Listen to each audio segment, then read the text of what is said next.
अस्सलामुअलैकुम, मैं अफसर मैसूरी। नाजरीन इकराम, लश्कर भी तुम्हारा है, सरदार भी तुम्हारा है। बेशक। लश्कर भी तुम्हारा है, सरदार भी तुम्हारा है। तुम झूठ को सच लिख दो, अखबार भी तुम्हारा है। इन अंधेरों का जिगर चीर के एक नूर आएगा। तुम हो फिरौन तो मूसा भी जरूर आएगा।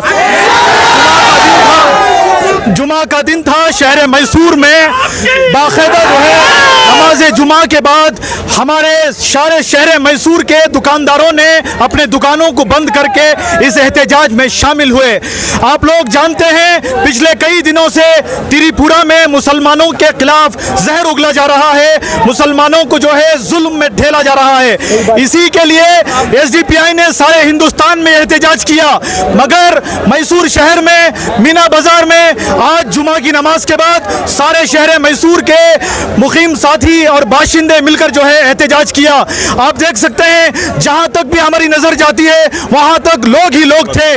और आप लोगों को बताएंगे कि हमारे एसडीपीआई के जिम्मेदारों ने क्या कहा है।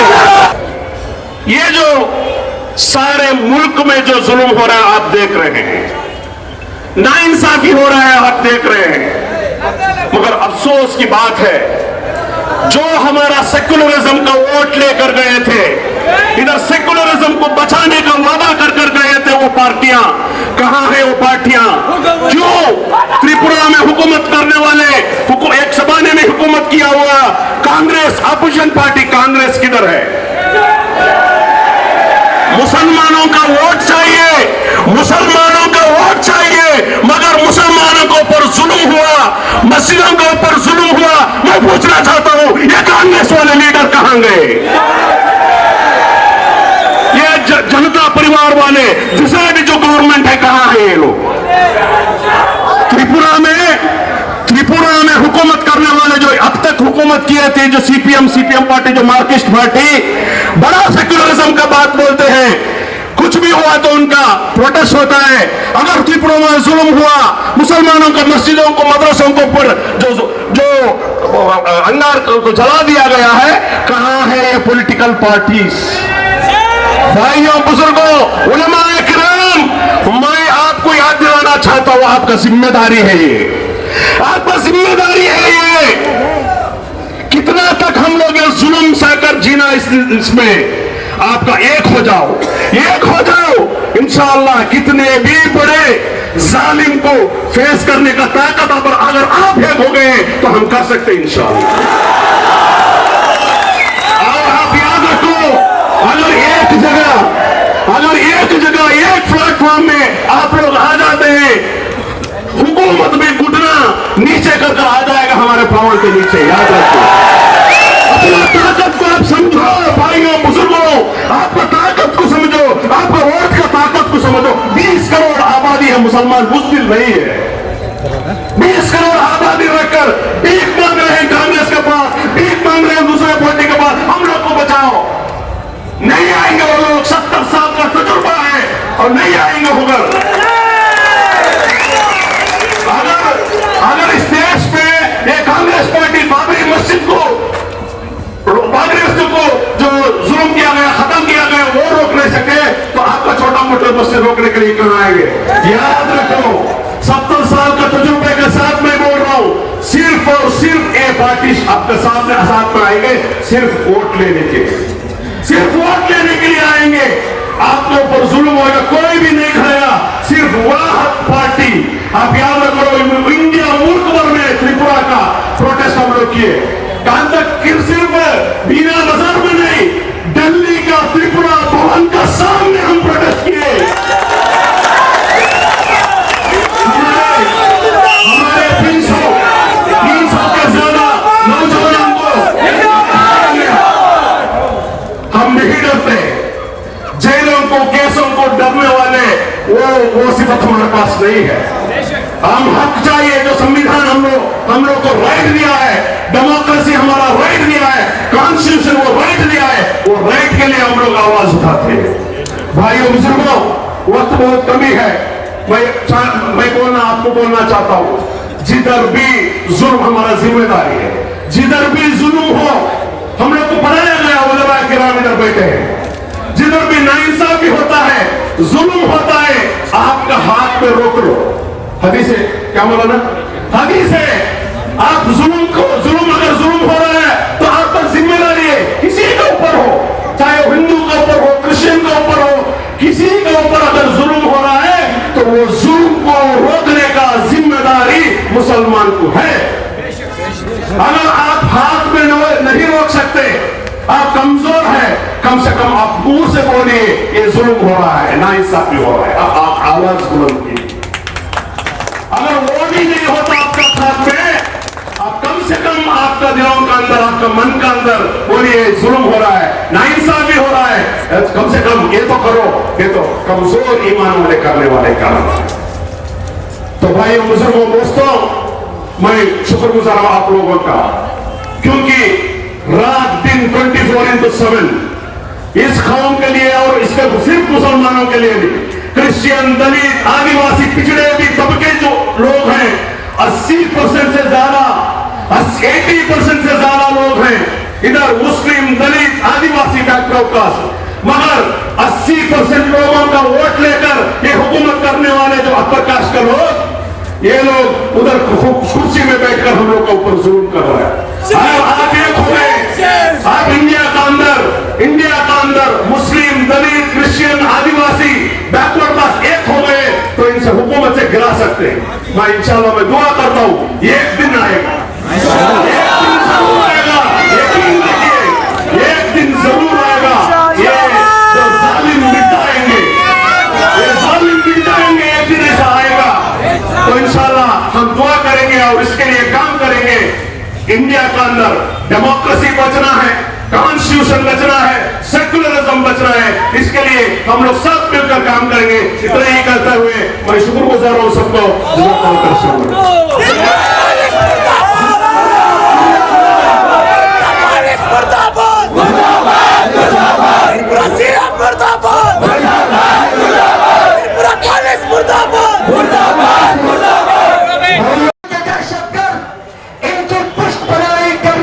एडमिनिस्ट्रेशन, ये त्रिपुरा की फिस्ताई ताकतों की गुलाम पुलिस, दिल्ली की पुलिस, ये सारी की सारी, और इस मुल्क में जो आरएसएस की नजरिया पर चलने वाली ये तमाम इदारे इस बात पर आ चुके हैं, तेरे बुजुर्गों की मजारत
अपने मसाजिद की हिफाजत करे, अपने दरगाहों की हिफाजत करे, तो फिर मुसलमान ए नौजवान तुम्हें क्या हो गया, तू क्यों नहीं आ गया था? जबकि मजलूम औरतें, ये बच्चे, ये बूढ़े चीख चीख के कह रही हैं, रब्बना अखरिजना मिन हाज़िल क़र्यति ज़ालिम अहलुहा वजअल लना मिन लदुनका वलिय्या वजअल लना मिन लदुनका नसीरा। ये ज़ालिम हो चुके हैं जो हमें रोजाना हमारी औरतों को तंग कर रहे हैं। आसाम में हमारे घरों को छीना गया, पुलिस ने हमारे सिरों पर गोलियां चलाई, रिपोर्टरों में हमारे लाशों की तौहीन की। अब इस मुल्क के कमजोर चीख चीख के कह रहे हैं जो हमारी मदद के लिए खड़े होंगे। बताओ मैसूर के नौजवानों, ये खुदा का पैगाम, उन मजलूम औरतों का पैगाम, उन बच्चों का पैगाम तुम्हें सुनाई नहीं दे रहा है जो चीख चीख के कह रहे हैं अल्लाह कब पैदा होंगे टीपू के नायक शहर मैसूर से? हाथ खड़े करके कहो, खुले आसमान के नीचे अल्लाह को गवाह बना के कहो, अल्लाह आज से हम अपने अय्याशी की जिंदगी छोड़कर कौम के लिए, इस्लाम